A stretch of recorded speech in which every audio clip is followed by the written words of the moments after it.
Now, when we think basketball in New Zealand, the Tall Blacks, Tall Ferns and the Breakers spring to mind, but there's another team searching for glory on the court, our under-23 3-on-3 side.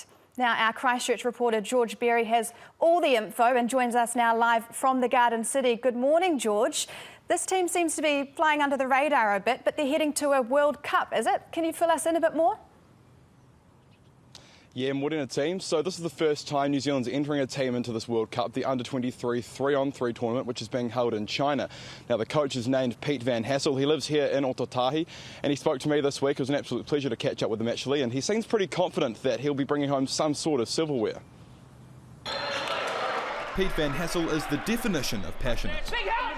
It's clear through his coaching, and even clearer through his excitement in taking 4 of the best young Kiwi basketballers to China for the 3-on-3 World Cup. Very thrilling, always amazing to get a chance to represent your country. His 16-year coaching career has expanded to various clubs across Christchurch, including a current role as assistant coach of the Canterbury Rams.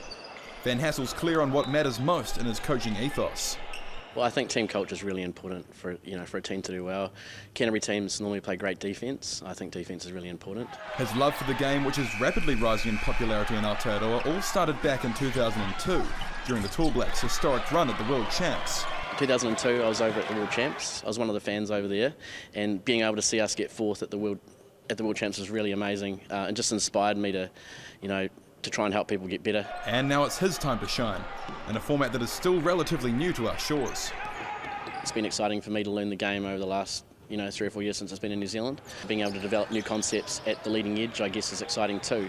The full squad of 4 featuring a wealth of experience in the format, including 2 players from New Zealand's NBL league. I think we'll be one of the strongest teams physically there, so that'll be a real chance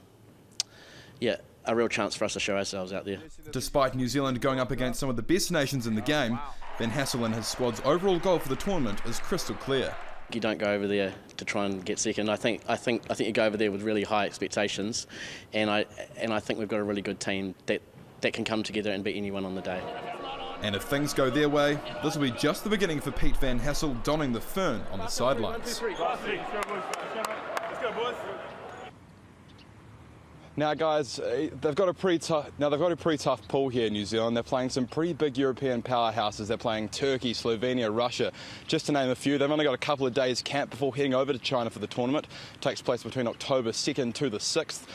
As you can hear, Pete sounds pretty confident, so let's hope and see what happens. And in case you were wondering, in that game, it was UC, University of Canterbury versus Pioneer. Pete's team was University of Canterbury, and of course, in true Pete fashion, with his very big passion, he took it out and took out the men's grades. So hopefully he can bring that into the New Zealand side, guys. Good stuff, George. Thank you very much. That's George Berry live for us from what looks like a very beautiful morning in Christchurch. It does, doesn't it?